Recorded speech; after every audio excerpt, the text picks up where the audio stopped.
La Segunda Guerra Mundial está llena de batallas importantes, y su conjunto, ya sean en derrotas o victorias, llevó al resultado que tenemos hoy día.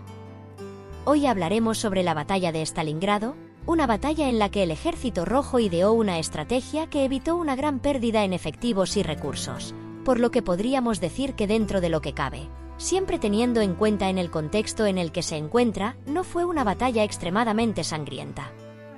Todo comenzó tras una crecida en las victorias alemanas en el frente oriental.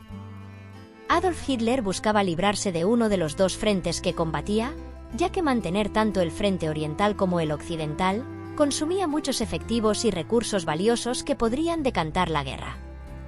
Fue entonces cuando lanzó su Operación Barbarroja en junio de 1941.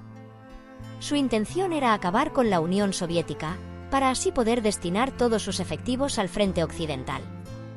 La batalla se libró en Stalingrado, también conocido como Volgogrado, ya que era un importante centro industrial y de comunicaciones y que los alemanes podrían utilizar a su favor.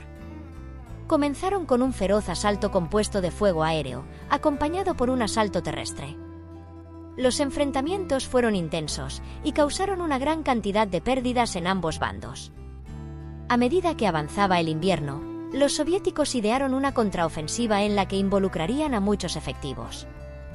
Estos rodearon la ciudad donde se situaban las tropas alemanas, cerrando toda escapatoria posible y esperando a que la escasez de víveres y el frío les ganasen la batalla.